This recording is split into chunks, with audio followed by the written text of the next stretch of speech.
जैसे कि हमने प्रीवियस वीडियो में देखा था कि हमने अनइन्फॉर्म्ड और इन्फॉर्म्ड सर्च के बीच में डिफरेंस देखा था। तो आज हम एक अनइन्फॉर्म्ड सर्च टेक्नीक को स्टडी करने वाले हैं जिसमें सिर्फ हमें स्टार्ट स्टेट पता है और गोल स्टेट पता है, कोई और इन्फॉर्मेशन नहीं है। और उसको हम करेंगे BFS से, जिसे हम कहते हैं breath first search.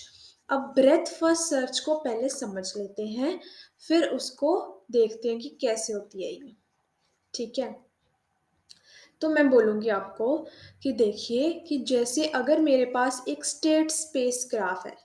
State space graph क्या होता है? ऐसा ग्राफ जिसमें सारी स्टेट्स एक प्रॉब्लम की डिफाइंड होती हैं। उसमें हम एक लेवल से जब नेक्स्ट लेवल पे जाते हैं, सारे पॉसिबल सॉल्यूशन उसके अंदर होते हैं। जैसे मैंने बताया था आपको लास्ट वीडियो में भी कि अगर हम टिक टैक टू स्टार्ट करते हैं तो लेट्स से फर्स्ट स्टेट ये है, तो इसके बाद ज़ीरो एक इंसान ने लगानी है तो वो यहाँ भी लगा सकता है, यहाँ भी लगा सकता है, कहीं भी लगा सकता है। Okay, in all these 9 boxes. तो ये हमारा एक स्टेट स्पेस ग्राफ बनता है।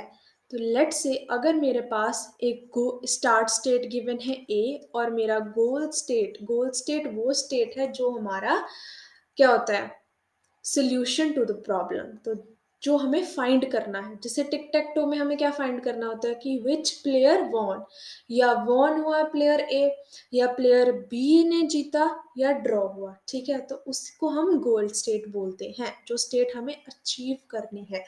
लेट्स से इस प्रॉब्लम में मुझे ई स्टेट को अचीव करना है। मैं एक सिंपल प्रॉब्लम लेके आपको एक्सप्लेन कर रही हूँ। तो ये ए है और ये गोल स्टेट मेरी ई है।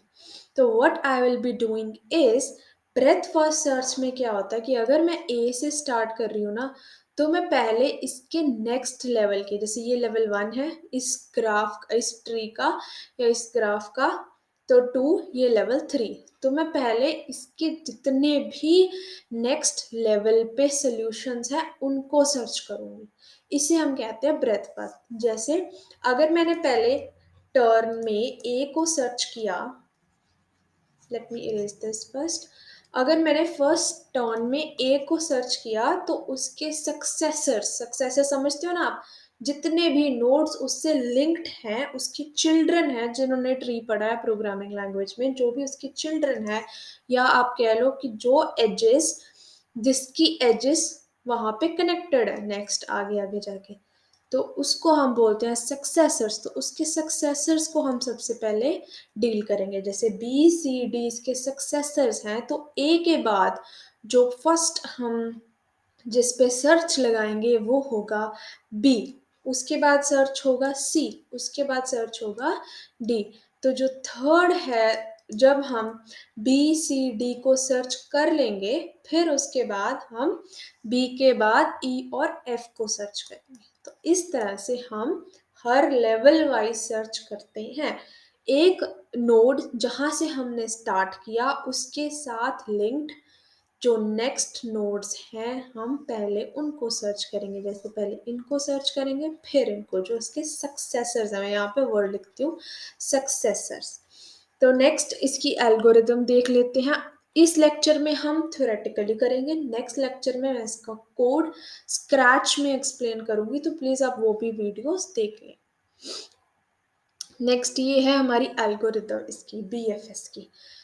इस एल्गोरिदम को हम स्टडी करते हैं कुछ टाइम में। पहले मैं आपको एक एग्जांपल लेके समझा देती हूँ, सो आपको इजी लगेगा वैसे एक्सप्लेनेशन को समझना। Otherwise this algorithm is a bit tricky one. तो जैसे कि मैंने आपको पहले भी एग्जांपल बताई, तो ऐसे ही मैं एक न्यू एग्जांपल ले लेती हूँ। एक ग्राफ की एग्जांपल लेते हैं। ओके, ये ग्राफ मैं ले रही हूँ। इस ग्राफ से मैं समझाऊंगी आपको कि ये एल्गोरिदम वर्क कैसे करती है। 1 से जो एजेस जा रही हैं वो 2 को जा रही हैं, 3 को जा रही हैं, फिर एक 4। ठीक है, और यहाँ से 2 से हम आगे मूव कर रहे हैं 6 7 5। 5 जो है वो 2 को पॉइंट कर रहा है, और जो 7 है वो 5 को पॉइंट कर रहा है। और जो 3 है वो 5 को पॉइंट कर रहा है और जो 4 है वो भी हमारे 5 को पॉइंट कर रहा है। तो इस तरह का कुछ ग्राफ है। तो सबसे पहले आप देखो, मैं आपको थ्योरेटिकली भी वैसे बताऊंगी जैसे प्रोग्रामेटिकली थोड़ा इजी होता है। आपको पता है अगर किसी ने ट्रीज स्टडी किए हैं ना प्रोग्रामिंग लैंग्वेजेस में, किसी भी प्रोग्रामिंग लैंग्वेज में, तो आपको पता है कि जो ट्री है वो स्टोर होता है एज अ एडजेसेंसी लिस्ट या वर्टेक्स या सॉरी एडजेसेंसी लिस्ट या एडजेसेंसी मैट्रिक्स। जा इस केस में हम ज़्यादातर तो ऐसे हम एडजेसेंसी लिस्ट यूज़ करते हैं। तो इसको हम बाद में नेक्स्ट वीडियो में ज़्यादा एक्सप्लेन करूंगी। मैं अभी फिलहाल ये देखते हैं कि मैं इसको ऐसे लिखती हूँ। मैं पहले आपको ना बताती हूँ, जैसे ये फर्स्ट नोड है इस प्रोग्राम के लिए। अ, हम पहले ये देख लेते हैं कि किस नोड के कौन कौन से सक्सेसर्स हैं, सो दैट हमें इजी हो। तो 1 का सक्सेसर क्या है? 2, 3, 4। इसी तरह से एडजेसेंसी में स्टोर होता है डेटा। अब मैं 2 के सक्सेसर्स देखती हूँ। 2 किस किस को लिंक कर रहा है? 6 को, 7 को। फिर मेरे पास आ गया 3। 3 का लिंक कहाँ हो रहा है? 5 पे। ओके। तो 4 का लिंक कहाँ हो रहा है? 5 पे। 6 को देख लेती हूँ मैं। 6 कहाँ लिंक कर रहा है? कहीं भी नहीं। तो 7 कहाँ पे लिंक कर रहा है? कहीं कर रहा है? 7, यस, 7 इज लिंकिंग टू 5। तो ये सारे इनके सक्सेसर्स हैं। अब यहाँ पे प्रोसेसिंग कैसे होगी एल्गोरिदम के अकॉर्डिंग वो देखते हैं। एल्गोरिदम के अकॉर्डिंग हमें कुछ टर्म्स हैं और कुछ लिस्ट्स। मैं यहाँ पे लिखती हूँ लिस्ट्स। ईसर लिस्ट लेके चलती हूँ मैं यहाँ पे, और कुछ वेरिएबल्स हैं। ये एआई की एल्गोरिदम ना थोड़ी सी सी प्लस प्लस से डिफरेंट है, बट जो लॉजिक है वो सेम है। तो हम एआई में कर रहे हैं तो हमें एआई की तरह ही करना है। एक हमारे पास होगी ओपन लिस्ट और एक होगी क्लोज्ड लिस्ट। अब देखो, जिसको तो level order traversal binary tree में आता है उसको पता है, जब हम लेवल वाइज किसी ग्राफ में या ट्री में सर्च करते हैं, ग्राफ में सर्च करते हैं तो हम लेवल वाइज क्या चेक करते हैं, कैसे ट्रेवर्सल करते हैं? Using a Q. ये आपको पता होना चाहिए। तो इस प्रोग्राम में हम जो ये इम्प्लीमेंटेशन करेंगे बी एफ एस को, क्योंकि ये लेवल ऑर्डर है इसलिए हम इसे क्यू की तरह इम्प्लीमेंट करेंगे। और क्यू क्या होगा? ये जो ओपन लिस्ट हमने डिक्लेयर करी है ये होगी in the form of a queue. Take care कि क्या हमें हमारा मिल चुका है नोड या फिर नहीं। तो लेट्स स्टार्ट द written या theoretical explanation of this algorithm कि ये वर्क कैसे करता है। तो algorithm के according first of all we have to initialize an open list, close list, state x, successors list and a variable bool found। found को हमने स्टार्टिंग में क्या कर देना? false। हमें नहीं मिली ना अभी गोल स्टेट। तो फर्स्टली ये एल्गोरिदम क्या कहता है कि हमको ओपन लिस्ट को स्टार्ट नोड असाइन कर देना है। अभी इस ग्राफ में मैं आपको बोलती हूँ, इस ग्राफ में हम मान लेते हैं कि हमारा जो स्टार्ट नोड है वो 1 है और जो हमें नोड फाइंड करनी है वो लेट से है 6। हमारी 6 क्या है? गोल स्टेट। कोई भी ले लो, मैं 6 को लेती हूँ। 6 is the goal state and 1 is the start state in this example. तो ओपन लिस्ट में सबसे पहले इन्होंने बोला कि आप 1 को ऐड कर दो, स्टार्ट नोड को ऐड कर दो। यहाँ स्टार्ट नोड क्या? 1 मैंने ऐड कर दिया। एल्गोरिथम के अकॉर्डिंग जब तक ओपन लिस्ट खाली नहीं होती या मेरा फाउंड ट्रू नहीं हो जाता तब तक मुझको आइटरेशंस करते रहना है। ट्रू हो गया फाउंड, दैट मीन्स मिल गया गोल स्टेट। ओपन लिस्ट एम्प्टी हो गई, दैट मीन्स सारे नोड ट्रेवर्स कर लिए, गोल स्टेट है ही नहीं है। ठीक है, तो ये दो केसेस में हम एल्गोरिदम बंद कर देंगे, अदरवाइज विल आइट्रेट। तो हमको क्या करना है? पहले इस 1 को ओपन लिस्ट में, open list is maintained as a queue, आपको ये याद रखना है। क्यू के फ्रंट से हमें एक एलिमेंट निकालना है और वो एलिमेंट हमें असाइन कर देना है स्टेट एक्स को। आप स्टेट एक्स या करंट स्टेट भी बोल सकते हो। स्टेट एक्स एल्गोरिदम जो मैंने ऊपर लिखी हुई है ना, उसमें स्टेट एक्स वर्ड यूज्ड है, बट आप इसको करंट स्टेट भी बोल सकते हो। करंट स्टेट मतलब अभी मैं किस नोड को प्रोसेस कर रही हूँ, तो मुझे वन को स्टेट एक्स को असाइन कर देना है। अगर स्टेट एक्स गोल के इक्वल है, अगर स्टेट एक्स गोल के इक्वल है तो मैं फाउंड को ट्रू कर दूंगी। इतना समझ आया।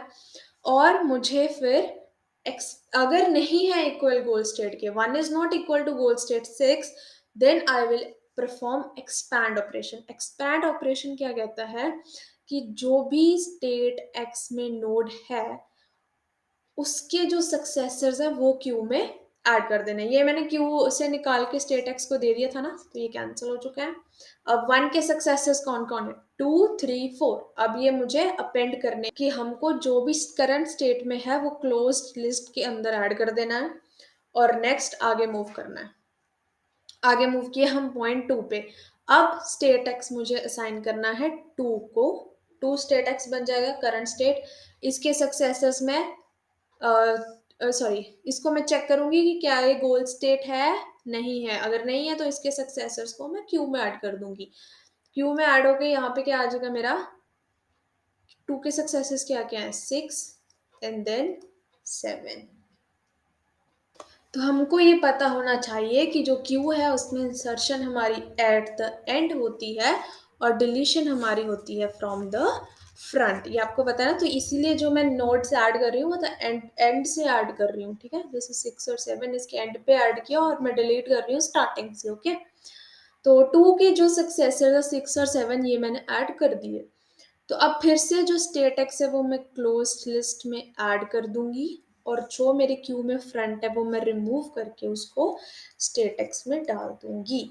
स्टेट एक्स में डालने के बाद मैं चेक करूंगी क्या ये गोल स्टेट है, ये नहीं है गोल स्टेट, तो मैं इसके सक्सेसर्स को अपनी क्यू में ऐड कर दूंगी। Let me just do this. ये मैंने ना ओवरराइट कर दिया था क्लोज लिस्ट के अंदर, आई एम वेरी सॉरी। यहाँ पे 1 था पहले, फिर 2 आया। हमको एक और चीज भी करनी, 3 के मैंने सक्सेसर 5 को यहाँ पे ऐड कर दिया है ओपन लिस्ट में। अब मुझे क्या करना है, स्टेट एक्स को कहाँ डाल देना, 3 में क्लोज लिस्ट में। अब एक्चुअली क्लोज लिस्ट का यहाँ पे काम क्या है, क्लोज लिस्ट का काम ये है, लेट से हमारे ग्राफ में एक साइकिल आ गया। अगर ग्राफ में साइकिल है तो हमको ये भी इंश्योर करना ना हम एक ही नोड को बार बार नहीं कर रहे हैं, या फिर अगर मैं ट्रेवर्स कर रही हूँ तो एक नोड मेरी दोबारा आ गई, तो अगर वो दोबारा आती है, जैसे एक नोड अगर दूसरी नोड से लिंक है, वो सेम नोड किसी और नोड से भी लिंक हो सकती है। तो मुझे इंश्योर करना है कि मैं एक नोड को बार बार ट्रेवर्स नहीं करूं। तो जब मैं स्टेट एक्स को चेक कर रही हूँ, चेक करके उसके सक्सेसर्स को ओपन लिस्ट में ऐड कर रही हूँ, तो साथ के साथ मुझे ये भी चेक करना है कि वो नंबर क्लोज्ड लिस्ट में प्रेजेंट नहीं होना चाहिए। क्लोज्ड लिस्ट का मतलब है कि ये नोड्स पहले से ट्रैवर्स हो चुके हैं। Understood my point?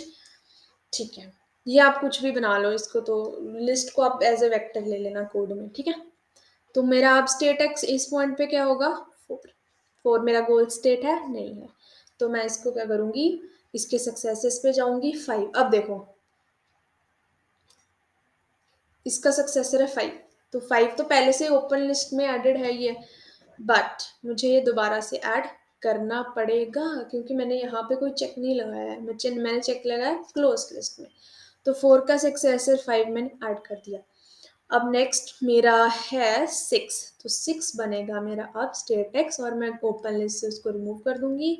6 बनेगा मेरा स्टेट एक्स, तो 6 इज इक्वल टू माई गोल, और ये मेरा बंद हो जाएगा। ये क्लोज लिस्ट में मेरा 4 भी गया था, तो ये मेरा गोल, और इसको मैं क्लोज लिस्ट में ऐड कर दूंगी, और साथ के साथ मुझे मेरा गोल मिल चुका है, मेरी आइट्रेशन बंद हो जाएगी। बट अब आप ये बात समझो कि क्लोज लिस्ट का एक और इम्पोर्टेंस क्या हुआ। क्लोज लिस्ट ने मुझे ये बताया कि मैंने कौन कौन से नोड्स को विजिट किया था to find this 6 which is my goal. पहले मैं 1 पे गई, फिर मैं 2 पे गई, फिर मैं 3 पे गई, 4 पे गई, फिर मैं 6 पे गई।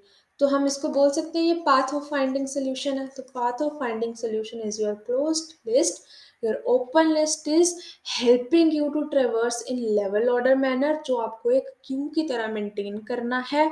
ऑल्सो क्लोज लिस्ट आपको हेल्प करता है कि आप बार बार उन्हीं नोट्स को ट्रेवर्स ना करें। और जो सक्सेसर्स की लिस्ट मैंने यहाँ पे बनाई है ना, ये इतनी इंपॉर्टेंट नहीं है। इसमें बस ये होता है कि जैसे मैं डायरेक्टली ओपन लिस्ट में ऐड कर रही थी उसके सक्सेसर्स को, आप कर सकते हो कि सक्सेसर्स को पहले सक्सेसर्स लिस्ट में ऐड कर लो। जैसे 1 के सक्सेसर्स को यहाँ पे ऐड कर लिया, फिर इस लिस्ट को मैं यहाँ पे ऐड करूँ। तो बेटर इज कि आप डायरेक्टली ओपन लिस्ट में ऐड कर लो। सक्सेसर लिस्ट का इतना इंपॉर्टेंस नहीं है हमारे कोड में या एल्गोरिथम में। बट हाँ, अगर आप मेंटेन कर एल्गोरिथम के अकॉर्डिंग इन्होंने मेंटेन की हुई है, तो यू कैन ऑल्सो मेंटेन। इतना समझ में आया? अभी एल्गोरिथम को भी एक बार ऊपर ऊपर से देख लेते हैं, समझ तो आई क्या। इसमें भी सेम चीज लिखी हुई है कि हमको ये open, close, status, successor, found, ये सारे वेरिएबल्स डिक्लेयर करने हैं। आउटपुट यस नो, कि गोल स्टेट फाउंड हुआ या नहीं, ये हमारा यस या नो होगा। और उसके बाद हमने पहले इनिशियलाइज किया ओपन लिस्ट को स्टार्ट नोड के साथ, क्लोज एम्प्टी था। फिर हमने चेक किया, जब तक ओपन एम्प्टी नहीं है और फाउंड फॉल्स नहीं है, हमने फर्स्ट स्टेट को ओपन से रिमूव करके उसको स्टेट एक्स बोला। फिर स्टेट एक्स को क्लोज लिस्ट में ऐड किया जैसे हम कर रहे थे। फिर अगर वो गोल के इक्वल है तो ठीक है, अदरवाइज हम उस पर एक्सपैंड ऑपरेशन लगा रहे थे, उसके सक्सेसर्स को, उसके प्रोड्यूस कर रहे थे उसकी लिस्ट ऑफ सक्सेसर्स, और सक्सेसर्स को चेक कर रहे थे कि अगर वो क्लोज लिस्ट में है, अगर वो नहीं है तो हम उसको ओपन लिस्ट में अपेंड कर रहे थे। और अगर फाउंड ट्रू हो गया तो हमारी एल्गोरिथम हमको यस रिटर्न करेगी, else it will return no. I hope आपको ये एल्गोरिथम थ्योरेटिकली समझ आई है। हम इसका कोड नेक्स्ट वीडियो में फ्रॉम स्क्रैच फाइंड आउट करेंगे। Subscribe to my channel, like share this video with your